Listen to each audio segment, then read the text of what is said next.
바울이 가이사랴에 출발해서 로마로 향하고 있습니다. 제수로 가고 있는 거죠.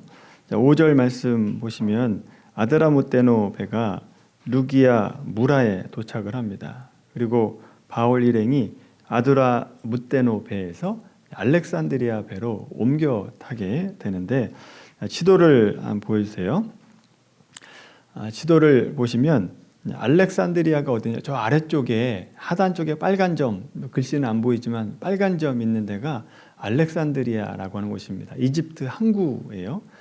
점선이 알렉산드리아 배의 항로입니다. 무라에 도착해서 쭉 지나가서 이제 로마로 가고자 했던 게 알렉산드리아 배가 됩니다. 27장 38절의 말씀 보시면 이 알렉산드리아 배가 어떤 배인지를 알게 되는데, 38절에 보면 이렇게 되어 있어요. 배부르게 먹고 밀을 바다에 버려 배를 가볍게 하였더니 라고 되어 있습니다. 자, 그러니까 이 알렉산드리아 배가 무슨 배이냐 하면 이집트에서 난 곡물을 싣고 로마로 가는 배라고 하는 거죠. 무역선이었다라고 하는 겁니다.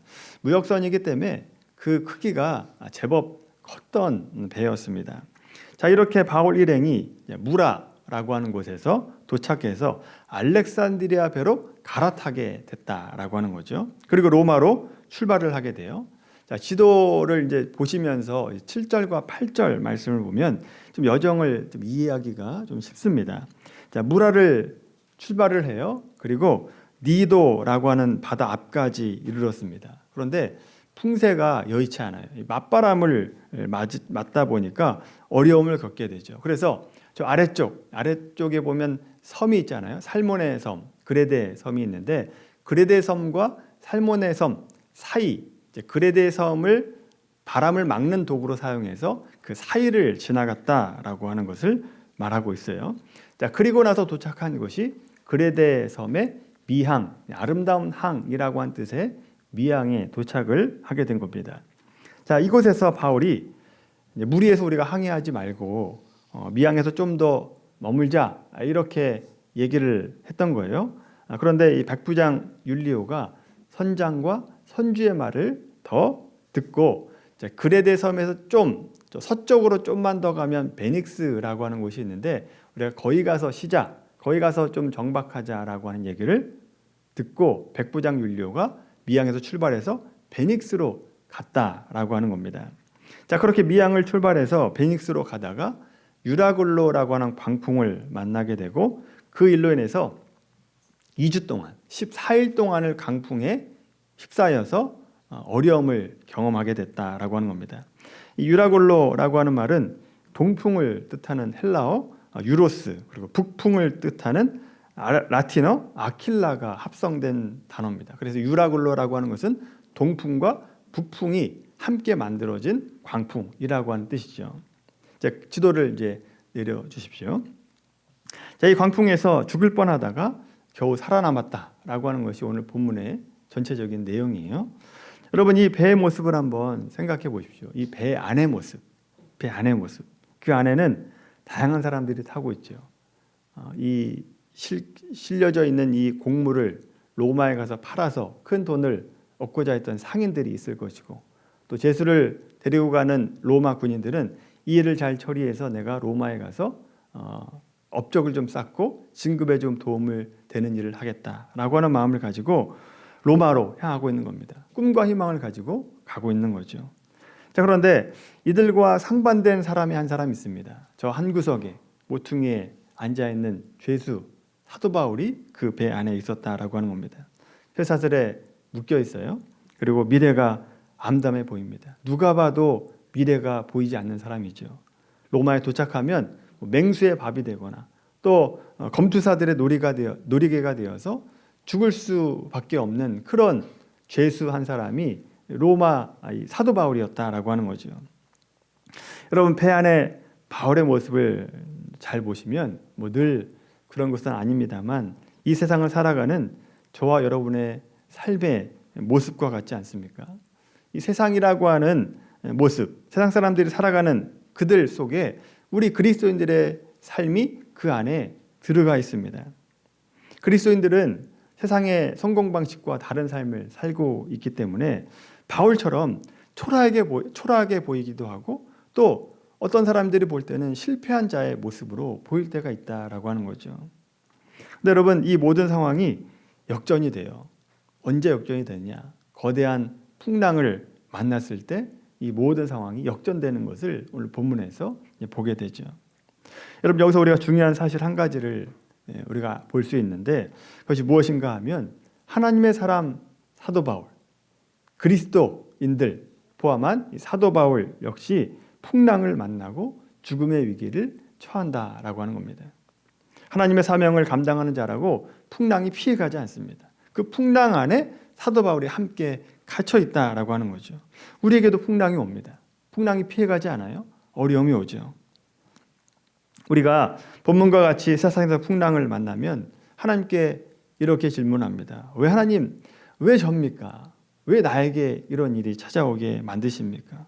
세상 사람들이야 자기 마음대로 살고 하나님 없이 사니까 뭐 풍랑을 만나는 것이 당연할 수 있는데 왜 하나님의 사람인데 하나님의 사람답게 살려고 하고 하나님 자녀로 살아가고 있는데 왜 제게 이런 풍랑을 주십니까? 이런 질문을 하게 되죠. 사도 바울도 마찬가지, 우리가 볼 때는 사도 바울의 모습도 마찬가지죠. 왜 사도 바울과 같은 사람에게 이런 풍랑을 주십니까? 지금 영웅처럼 로마의 개선문을 향해서 가도 시원찮을 판에 왜 이런 고난을 똑같이 겪게 하십니까? 이런 궁금증과 질문을 하게 되죠. 이렇게 생각하는 이유는 우리가 신앙이라고 하는 것을 생각할 때 가진 오해 때문에 그렇습니다. 예수님을 믿는 사람 중에 많은 사람들이 예수를 믿으면 고난이 없어진다. 예수님 믿기 전부터 훨씬 더 안전한 삶을 산다라고 생각을 합니다. 그리고 고난이 올 때 기도를 하죠. 이 고난이 없게 해달라고. 또 고난이 왔을 때 빨리 해결해달라고 그렇게 기도하는 것이 신자들의 모습이죠. 물론 하나님께서 하나님의 자녀를 보호하시고 인도하십니다. 그러나 그 보호하는 방식이요, 우리가 생각하는 방식과 다른 방식으로 보호하시고 인도하신다라고 하는 거죠. 그러니까 우리를 온실 속의 화초처럼 키우지 않아요. 똑같이 세상에 살아가게 하시고 그 속에서 고난을 겪게 하고 어려움을 겪게 하신다라고 하는 거죠. 예수를 믿는 것으로 현실의 고통이 없어지지 않아요. 늘 웃는 일만 있고 박수치는 일만 있는 것이 아니다라고 하는 거죠. 우리에게도 주름살이 생기고요, 눈물이 있고 한숨을 짓는 일이 있습니다. 자, 그렇다면 왜 하나님이 우리를 사랑하신다고 하면서도 우리에게 고통을 주시는가? 왜 고난에서 면제해 주지 않고 그 고난의 환경 속에 똑같이 밀어넣고 계신가? 그 답이 오늘 본문에 나옵니다. 여러분, 풍랑이 오기 전에 배 리더가 누굽니까?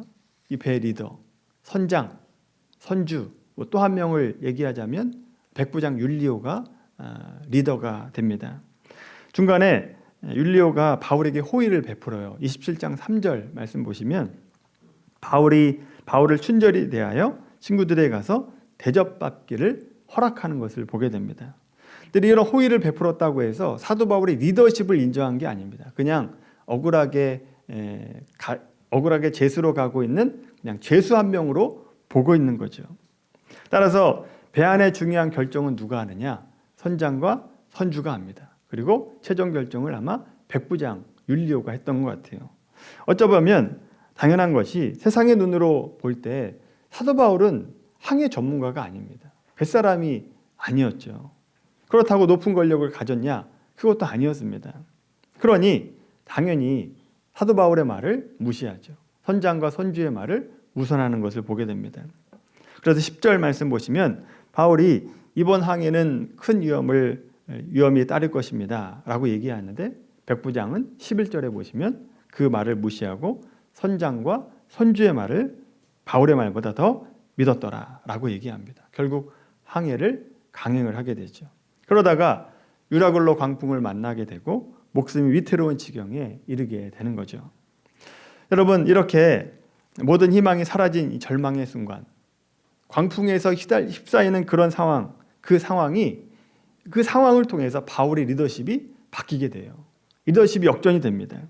이 광풍으로 죽음의 공포에 떨고 있을 때 하나님이 누구를 세웁니까? 하나님이요, 사도 바울을 세워요. 그 죽음의 현장 가운데 사도 바울을 세웠다라고 하는 거죠.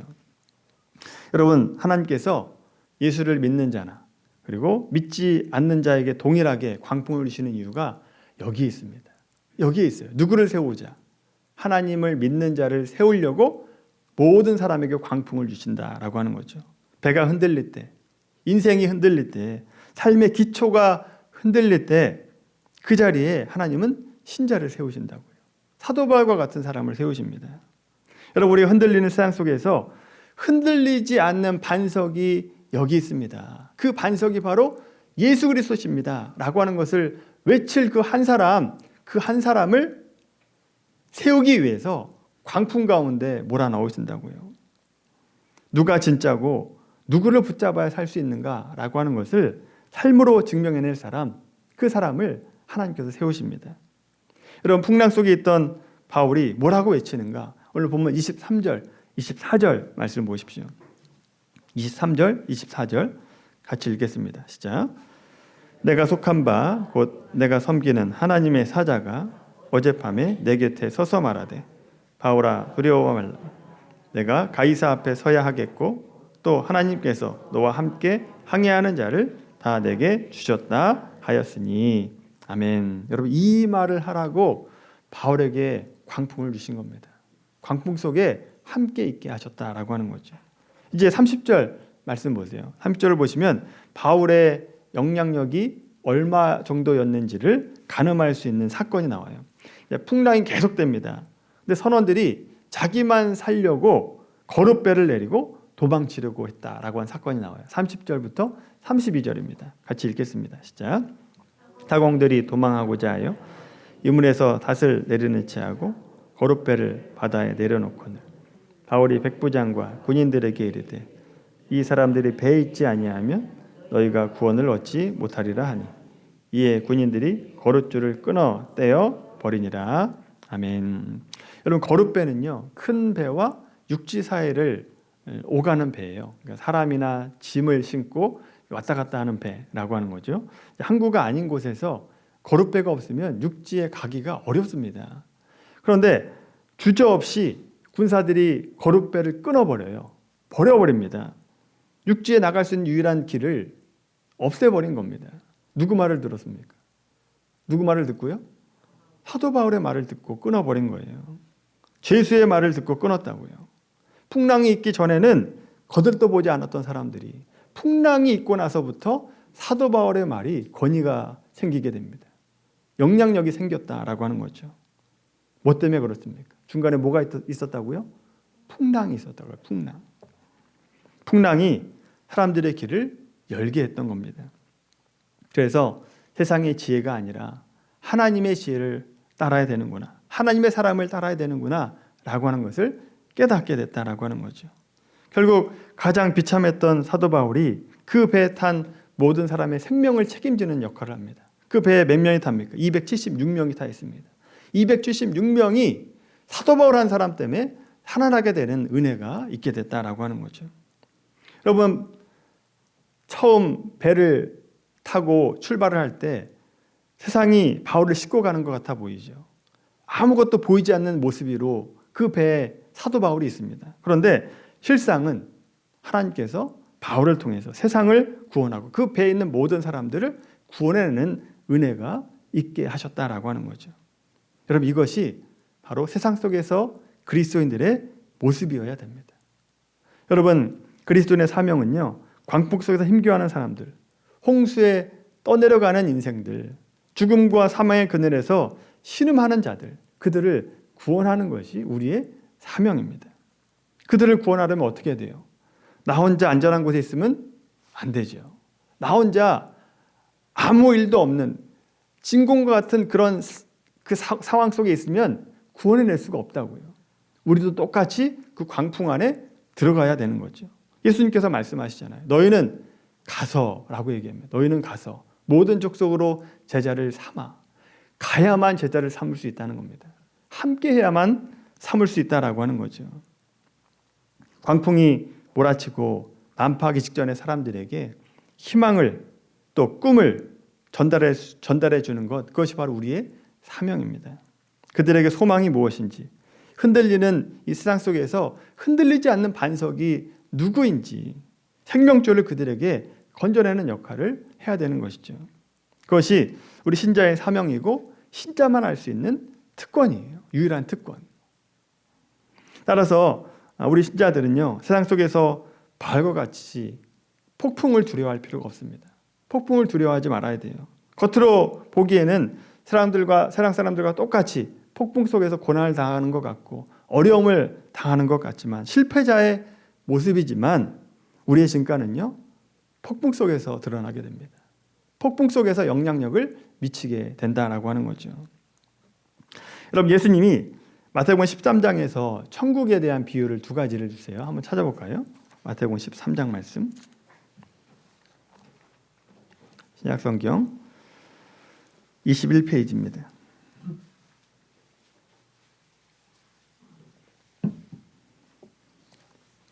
신약성경 21페이지 마태복음 13장 33절 말씀입니다. 천국에 대한 두 가지 비유를 주시는데 하나는 누룩의 비유고 하나는 겨자씨의 비유를 주십니다. 내용은 비슷해요. 33절 말씀 한 절만 함께 읽겠습니다. 또 비유로 말씀하시되 마치 여자가 가루 서말 속에 갖다 넣어 전부 부풀게 한 누룩과 같으니라. 아멘. 여러분, 이게 하나님 나라의 확장 방법입니다. 하나님 나라의 확장 방법. 누룩이 가루 서말 속에 들어가서 삼켜져서 부풀는 방법, 부풀게 하는 방법이 하나님 나라의 확장 방법이다라고 하는 거죠. 여러분, 밀가루 서말이면 양이 한 54리터 정도 된다고 합니다. 이걸 무게로 환산하면 30kg 정도 되는 거예요. 20kg 쌀보다 10kg를 더한 그 밀가루 양이 되는 거죠. 가루 서말이. 근데 그 가루 서말에 누룩을 얼마나 넣습니까? 똑같은 양을 넣는 게 아니잖아요. 뭐 한 수저, 큰 수저로 뭐 한 수저나 두 수저 정도를 누룩을 넣습니다. 그러면 빵이 전체가 부풀어 오르게 된다라고 하는 겁니다. 여러분, 여기 중요한 비유가 숨어 있습니다. 세상은요, 거대한 밀가루와 같다는 거예요. 밀가루 반죽과 같다라고 하는 겁니다. 그리고 그리스도인들은 누룩과 같은 거예요. 아주 작은 양이라는 거죠. 보이지 않는 양이라는 거예요. 처음 볼 때는 누가 누구를 삼킨 것 같아요? 밀가루 안에 누룩이 들어가면 밀가루가 누룩을 삼킨 것 같아요. 누룩이 없어집니다. 근데 시간이 지나면 어떻게 됩니까? 밀가루가 부풀어 오르게 되죠. 바울을 보십시오. 로마로 가는 배 안에 바울이 권세도 없고 주도권도 없고 발언권이 없는 초라한 자, 삼켜진 자로 가게 됩니다. 그런데 갈 때 손발이 묶이고요. 입이 봉해져요. 말해도 듣질 않습니다. 봉한 자와 똑같이 가게 되죠. 그러나 나중에 보니까 가루 서말 속에 들어가 있는 누룩과 같이 전부를 부풀게 하는 것과 같이 바울의 영향력이 강력해진다고요. 그 바울이 그 사람 전체를 책임지는 역할을 하게 됐다라고 하는 겁니다. 여러분, 신자는 세상에서 이렇게 존재하는 자가 돼야 되는 겁니다. 가장 비천한 곳, 흑암이 가장 짙은 곳, 가장 죄악이 많은 곳, 그곳에 하나님이 우리를 보내십니다. 고통의 현장 가운데 우리를 보내시는 거죠. 그리고 소망 없는 인생들 가운데 우리를 제사장으로 삼으시는 거예요. 생명을 전달할 자로 삼으신다라고 하는 거죠. 그 속에는 내 능력으로 하는 게 아닙니다. 성령께서 주시는 능력으로 그 일을 감당하는 거죠. 그래서 그들에게 생명을 전달하고 빛을 전달하고 성령을 전달하는 역할을 하는 것이 우리의 삶이다라고 하는 거죠. 우리는 자기만의 구원을 위해서만 살아가는 존재가 아니라 죽어가는 세상 속에서 세상 사람들에게 하나님의 생명줄을 던지는 자, 세상에 변화시킬 수 있도록 누룩과 같은 존재가 돼야 되는 것이 저와 여러분의 삶이다라고 하는 것이죠. 그래서 여러분, 우리가 세상 사람들과 똑같이 고난을 받게 되고 위기에 처했을 때 어떻게 기도해야 되겠습니까? 우리 기도가 어떻게 돼야 되겠어요? 하나님, 왜 저에게 이런 고난을 주십니까? 왜 하나님 믿는 자로 살아가려고 노력하는 저에게 왜 이런 고통을 주십니까? 왜 이런 폭풍을 주시나요? 하나님의 자녀인데 왜 이런 어려움을 주십니까? 이렇게 기도해야 되겠습니까? 이렇게 기도하면 뭘 안 하겠다는 거예요. 나 혼자 잘 먹고 잘 살겠다는 거 아닙니까? 다른 사람의 신앙은 모르겠고 그냥 나 혼자만 잘 살게 해주십시오. 그냥 나 혼자 구원받고 편안하게 살게 해주십시오 라고 하는 것과 똑같은 기도가 되는 거예요. 그래서 여러분 이제는 달라져야죠. 우리를 가장 깊은 절망과 실패의 자리에 세우신다라고 한다면 우리가 어떻게 기도해야 되겠습니까? 하나님께서 나를 이 풍랑 가운데 있게 하신 것은 나를 망하게 하기 위함이 아니라 이 풍랑 속에서 희망과 소망을 외치기를 원하시는구나 라고 하는 생각을 하셔야죠. 그리고 주변을 돌아보셔야 됩니다. 소망이 필요한 자, 생명이 필요한 자를 돌아보셔야 됩니다. 그들에게 가서 복음을 전해야 되는 것이죠. 이 세상의 가치가 전부가 아니다. 우리에게 영원한 소망이신 하나님이 있고 반석 대신 예수 그리스도가 계신다. 이것을 삶으로 증명해내는 것이 우리의 삶이 되어야 되는 것입니다. 고통 속에서 소망을 잃지 않고 생명이 있음을 세상 가운데 보여줄 수 있는 저 여러분들의 삶이 되기를 바랍니다. 여러분, 우리 하나님의 피조물이잖아요. 하나님의 피조물이 예수님을 닮는 최선의 방법, 최고의 방법이 뭐겠습니까? 영혼을 구원하는 거예요. 예수님이 이 땅 가운데 왜 오셨습니까? 왜 오셨습니까? 이 땅 가운데 창조주 되신 그분이 피조물같이 되셨어요. 왜 오셨느냐?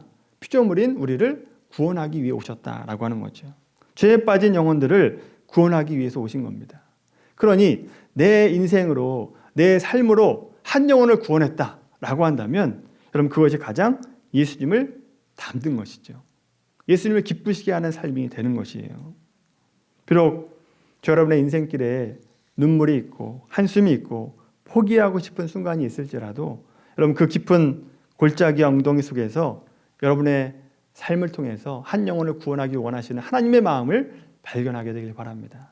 어려움 속에 있을지라도 주변을 돌아보시면서 내가 희망을 전달해야 될 자가 누구인가, 생명을 전달할 자가 누구인가를 돌아보시고 그들에게 바울과 같이 하나님의 복음을 전하십시오. 내가 만난 주님을 전달하면 되는 거예요. 내가 만난 주님이 이렇더라.